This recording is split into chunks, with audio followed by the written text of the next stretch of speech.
네, 윤석열 전 대통령이 구속된 가운데 내란 우두머리 혐의 10차 공판에 불출석을 했습니다. 윤 전 대통령이 해당 재판에 나오지 않은 건 이번이 처음이었는데요. 배경은 무엇일지 짚어보겠습니다. 한편 조은석 특별검사팀이 윤 전 대통령의 신병 확보에 성공함에 따라 3대 특검 수사가 탄력을 받을 전망입니다. 관련 내용들 임주혜 변호사와 함께 얘기 나눠보겠습니다. 어서 오세요. 어서 오십시오. 네, 안녕하세요. 네. 자, 윤 전 대통령 재판에 나오지 않은 건 이번이 처음이었다고 저희가 말씀드렸는데 오늘 오전 열린 내란 혐의 10차 공판에 불출석을 했습니다. 오늘 새벽이었죠. 2시 한 15분경에 구속영장이 발부가 됐기 때문에 이런 점을 감안해 본다면 어떻게 보면 시간상으로 좀 어려웠을까요? 어떻게 좀 보셨어요? 그렇습니다. 일단 변호인단을 통해서요. 건강상의 이유로 이번 공판에는 출석이 어렵다라는 불출석 사유서를 제출했습니다. 네. 이제 건강상의 이유가 이른 좀 납득이 가는 부분이 있었습니다. 바로 어제였죠. 구속영장 실질 심사가 오후 2시 15분부터 시작이 돼서 밤 9시가 돼서야 그 심사 자체가 끝났고요. 결론은 이제 새벽 2시가 넘어서 결론이 나오고 그 한 이후에 12시간 만에, 그죠? 그렇죠. 그 이후에 이제 이동까지 있었던 것인데 그렇습니다. 밤잠을 이루지 못했을 것으로 보입니다. 네네. 이런 상황 때문에 이제 공판 기일에 출석하는 것 자체는 무리라고 판단한 것이라고 보고요. 이제 이런 부분들이 감안이 되어서 이제 재판부에서도 출정 거부까지로는 판단하지 않되 기일 외 증거조사 방식으로 지금 예정된 증인 신문만 진행했다고 밝히고 있습니다. 그렇군요. 네, 말씀해 주신 것처럼 출정 거부로 판단하진 않았지만 기일 외 증거조사 형식으로 증인신문을 진행하고 있다고 말씀해 주셨는데 그러면은 이 기일 외 증거조사 형식이라는 건 기일로 치지 않는다 뭐 이런 건가요? 네, 좀 생소한 용어이실 예. 것 같아요. 일단 오늘 10차 공판 기일에는 증인신문이 예정되어 있었습니다. 네. 이 12.3 비상계엄 선포 직후 중앙선관위에서 이 서버를 반출하는 부분과 관련해서 고동희 계획차장과 정성우 1차장에 대해서 증인신문이 예정되어 있었고 증인들은 예정대로 출석을 했습니다. 이 형사재판 같은 경우에는 피고인의 출석이 의무화되어 있지만 이처럼 피고인은 불출석하고 증인은 출석을 한 경우에 기일 외로 하되 증인신문은 그대로 진행을 하는 방식을 택할 수도 있거든요. 오늘이 바로 그런 상황이다. 이렇게 이해할 수 있습니다. 그렇군요. 윤 전 대통령의 불출석에 대해서 특검팀은 앞으로 반복되면은 부인장 발부 등의 구체적인 조치를 요청한다고 재판부에 밝혔는데 이게 사실 어제는 이유가 오늘 새벽은 있었습니다만 앞으로 똑같은 일이 반복되면은 이 경고가 현실화될 가능성은 있다고 봐야 됩니까? 그렇죠. 하지만 전 윤석열 전 대통령이 계속해서 불출석하는 선택은 하지 않으리라고 봅니다. 않을 거다. 재판은 본인의 방어권 행사 측면에서도 적극적으로 임하는 것이 반드시 필요합니다. 본인이 출석을 하지 않으면 불리한 방식으로 흘러갈 수밖에 없습니다. 그렇군요. 적극적으로 다툴 수 있는 부분은 다투어야 되는 것이고 계속해서 출석을 거부한다면 특검 측의 주장처럼 구인장과 같이 강제로라도 재판에 끌고 나올 수밖에 없기 때문에 그런 상황까지는 가지 않게 하지 않을까 싶고요. 오늘 같은 경우는 조금 특수하다고 볼 수 있을 것 같습니다. 바로 어제 이제 그 구속영장 실질 심사가 있었고 구속까지 굉장히 숨가쁘게 이루어졌기 때문에 오늘 정도는 건강상의 이유가 이해가 된다고 해도 계속 반복된다면 당연히 다음 조치로 나아갈 수밖에 없을 것입니다. 네, 이런 가운데 조은석 내란 특검팀이 윤 전 대통령에 대한 재판이 진행 중인 점을 고려해서 내일 구속 후 첫 조사를 진행할 예정이라고 밝혔습니다. 그러면서 이런 말을 했는데 좀 읽어드릴게요.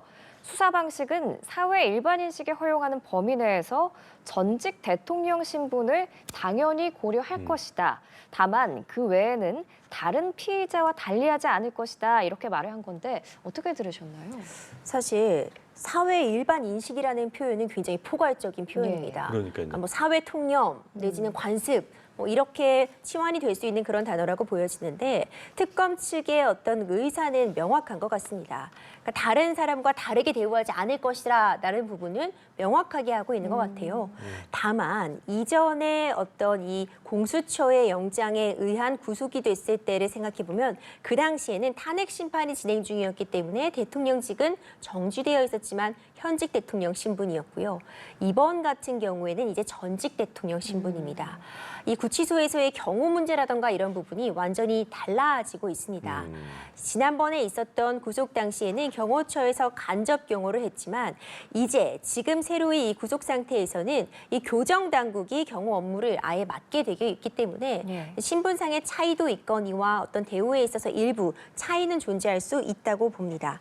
이제 수사가 바로 진행이 될 텐데 이전에는 직접 출석하는 것을 거부했기 때문에 강제로 끌어내지는 못했고 공수처에서 서울구치소로 방문하는 조사 방식을 취했습니다. 예. 그마저도 어떤 실효성이 있는 수사 답변을 이끌어내지는 못했던 것으로 알려져 있는데 이번에도 여러 가지 지금 생각들을 하고 있을 거라고 봅니다.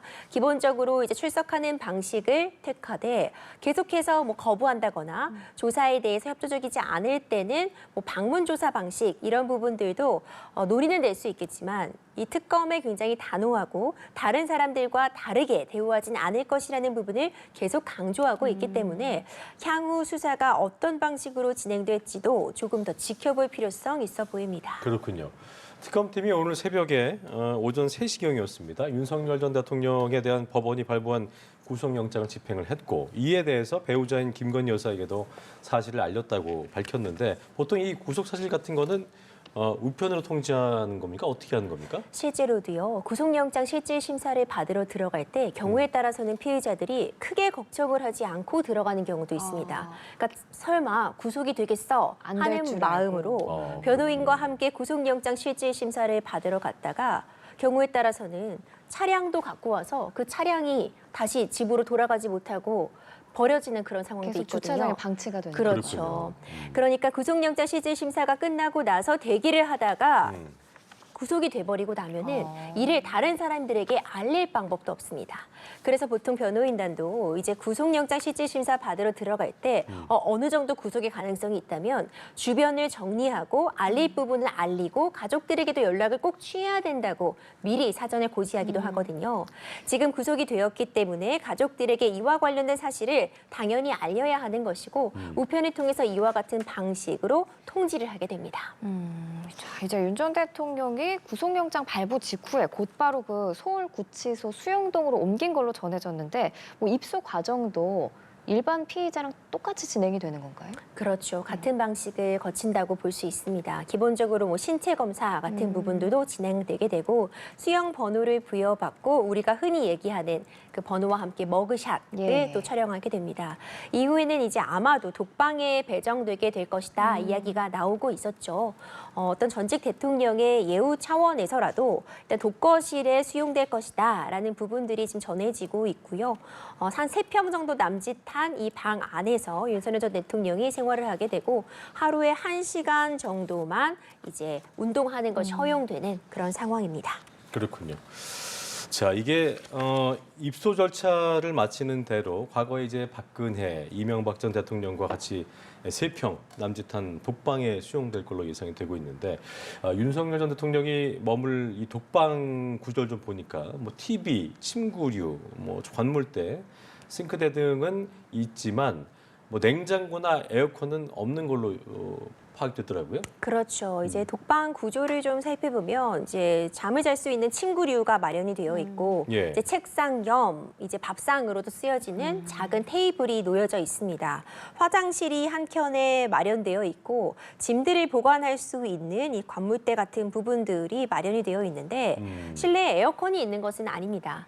별도의 냉방 시설, 특히 에어컨이 있는 건 아니고 선풍기 정도가 제공될 수 있다는 이야기 나오고 있습니다. 그렇군요. 근데 그 선풍기도 개인이 계속해서 껐다 켰다 할 수 있는 것이 아니라 정해진 시간에 따라서 작동하고 꺼지고 이런 식으로 운영이 된다고 지금 알려져 있거든요. 예. 굉장히 더운 날씨이기 때문에 이전에 이렇게 수감이 되었던 이명박 전 대통령도 뭐 무더위 때문에 무호흡 증상이나 당뇨가 악화되어서 치료를 받았던 사례도 있었고 박근혜 전 대통령 같은 경우에도 이 서울구치소 독감에 머물렀었는데 이제 생수, 얼음 생수로 여름을 났다 이런 이야기를 전하기도 했었습니다.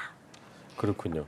자, 그리고 이게 아까 이제 뭐 특검팀 입장에서는 사회의 인식이 허용한 범위 내에서 대한다고 했고 조사 같은 경우도 이 안에서의 어떤 그 활동 같은 것도 일반 재소자와 같이 이제 활동하게 되는 겁니까? 어떻게 그거는 구분이 되나요? 그렇죠. 일반 재소자와 기본적으로 단체 활동을 같이 할 수밖에 없습니다. 하지만 동선 같은 부분이 겹치지 않게는 교정 당국이 충분히 재량에 따라서 이동을 할 수 있으리라고 봅니다. 예. 그러니까 여러 사람과 함께 이제 사생활을 하는 것이 기본 원칙은 맞지만 경우에 따라서는 이제 안전상의 우려가 충분히 있을 수 예. 있거든요.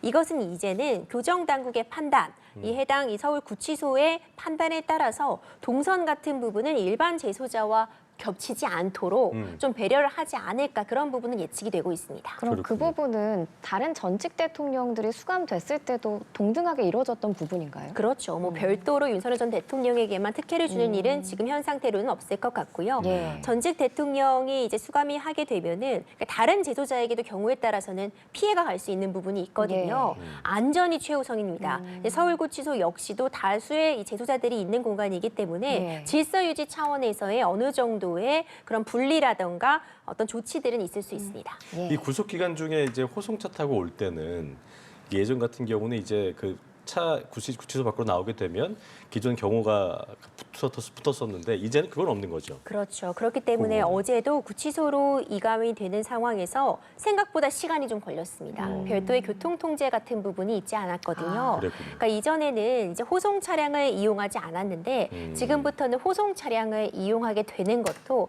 전직과 현직의 대통령으로서 수감이 될 때의 차이점이라고 볼 수 있습니다. 예, 알겠습니다.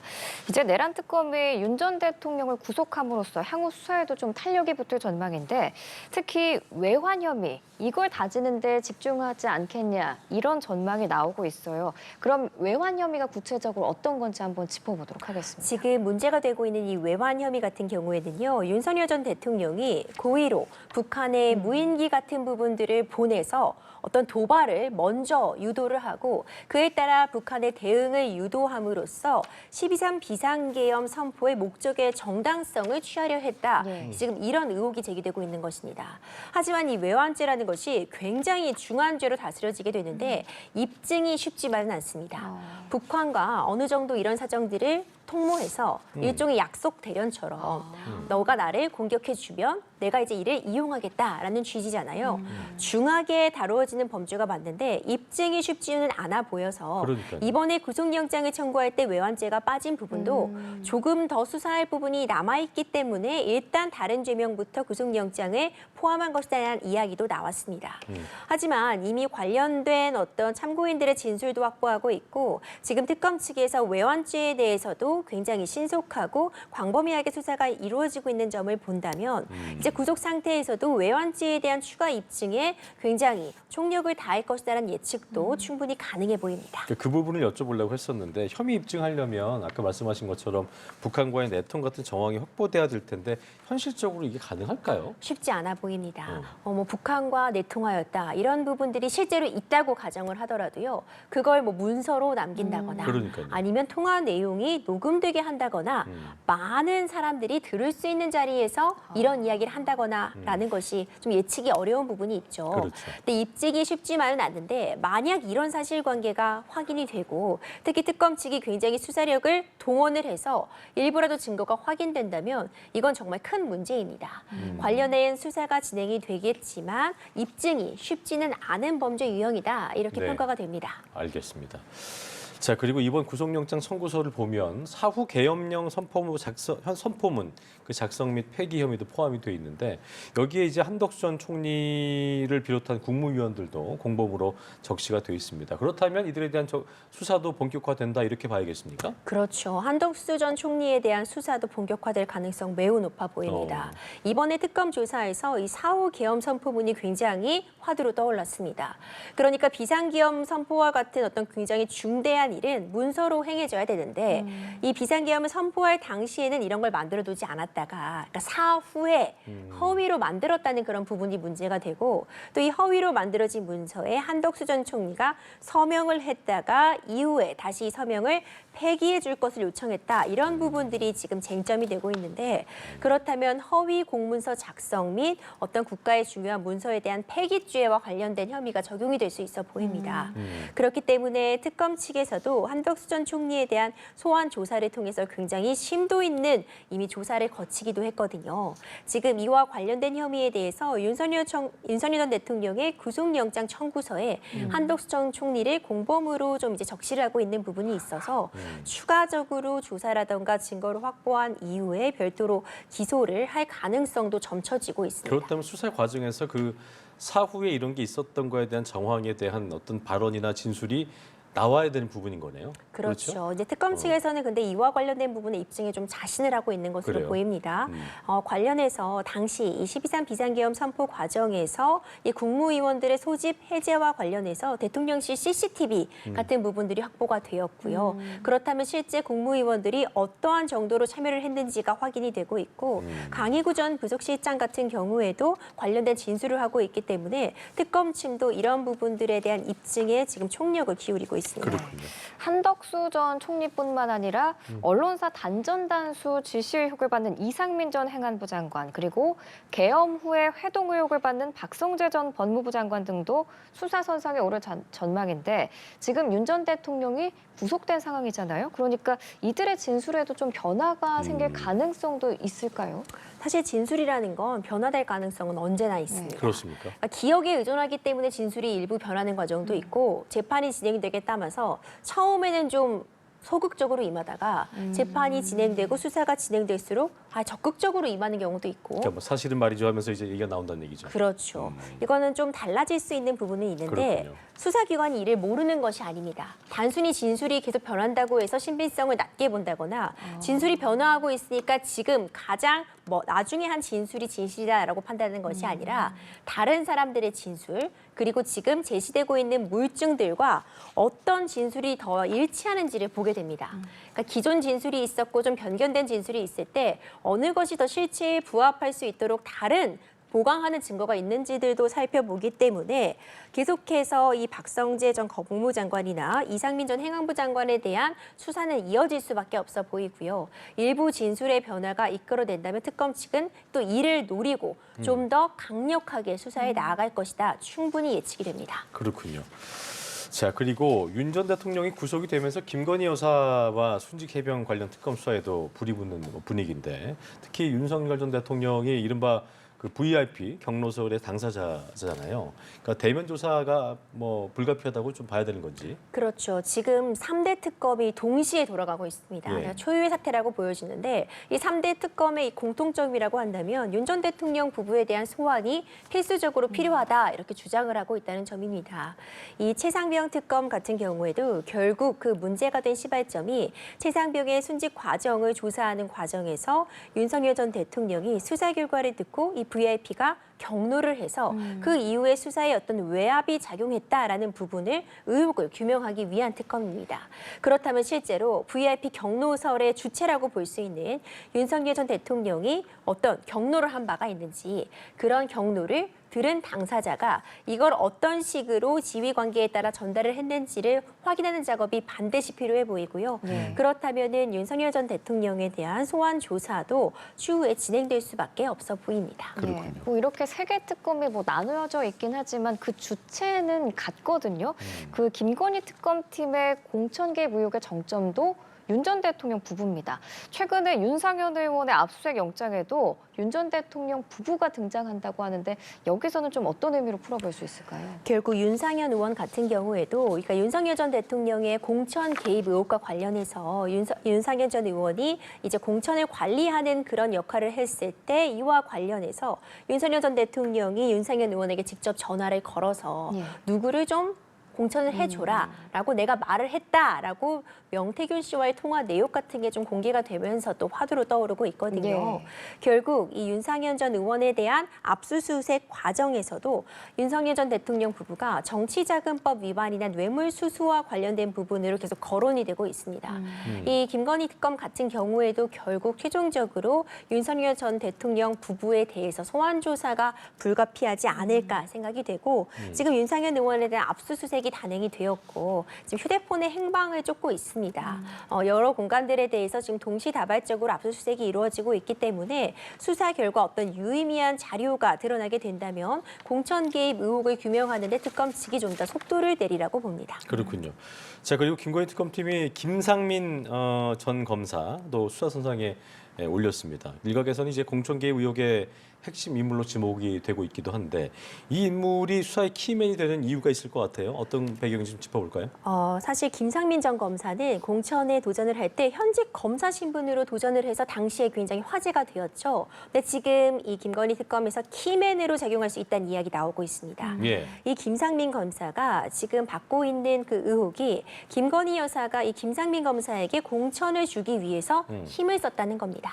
그 과정에서 김건희 여사와 명태균 씨의 관계가 틀어지게 된 배경에 이 김상민 전 검사가 있다 이런 이야기가 나오고 있거든요. 아, 두 사람이 틀어진 배경에. 그렇죠. 예. 결국 원래는 이제 김영선 전 의원의 지역구였는데 이곳에다가 김상민 전 검사를 공천을 하려고 하다 보니까 이 윤석열 전 대통령 부부 측과 명태균 씨의 관계에 균열이 생길 수밖에 없었다. 이런 이야기가 현재로서는 의혹이지만 제기가 되고 있어서 이 김상민 전 검사의 입에 많은 부분의 의혹이 좀 해소될 수 있을지 지금 굉장히 집중을 받고 있는 것이고요. 예. 이 균열 원인 제공자로 지목이 되고 있기 때문에 김상민 전 검사의 그런 진술, 내용에 따라서 사실관계가 달라질 수 있는 부분들이 굉장히 많아 보입니다. 그렇군요. 이게 보니까 김건희 여사가 김상민 전 검사의 공천을 위해서 영향력을 행사했다는 주장에 대해서 뭐 김상민 전 검사의 입장은 뭐 좀 나온 게 좀 있습니까? 어떻습니까? 사실 이와 관련해서 아직까지는 뭐 구체적으로 혐의를 밝히기가 조심스러운 단계이죠. 네네. 이와 관련해서 이제 특검 측에서 본격적으로 수사가 진행이 되면서 차차 사실관계는 확정이 되겠지만 분명한 부분은 공천 개입 의혹과 관련해서 중요한 자료를 갖고 있는 부분은 맞습니다. 특히 지금 윤석열 전 대통령 역시도 지금 구속이 된 상태이기 때문에 김상민 전 검사가 증언이나 진술 내용이 좀 달라질 가능성도 좀 점쳐지고 있습니다. 예. 그리고 뿐만 아니라 명태균 씨에 대한 이 재판과 수사도 계속 진행이 되고 있기 때문에 중요한 부분은 이들의 진술이 다를 경우에 다른 예. 사람들의 진술을 듣고 누구의 말이 더 신빙성이 높은지를 이제 판단할 수 있거든요. 그럼 다 소환 조사를 해야겠네요. 그렇죠. 기본적으로. 소환 조사가 불가피해 보일 것 같고 이 김상민 전 검사에 대한 소환 조사가 예정되어 있다는 것이 전 그 자체로서 머지않은 시간 내에 김건희 여사에 대한 소환도 진행할 것이다. 그러니까 또 하나가 뭐냐면 김상민 검사가 국정원장 그 법률특보로 임명 과정에서 여기에 이제 대통령이나 김건희 여사의 개입이 있었는가 이 부분도 이제 특검팀에서 좀 들여다보겠죠. 그렇죠. 그러니까 특정 인사에 대해서 어떤 자리에 놓아주려고 하는 것인지 공천을 주려고 하는 것인지 이게 사실 그 자체가 해서는 안 되는 어떤 개입 의혹이잖아요. 그러니까요. 이런 부분에 대한 혐의점을 밝히는데 특검 측이 굉장히 속도를 내고 있습니다. 알겠습니다. 네, 알겠습니다. 윤 전 대통령의 재구속 그리고 네. 세계특검 수사 상황까지 임주혜 변호사와 함께했습니다. 말씀 잘 고맙습니다. 들었습니다.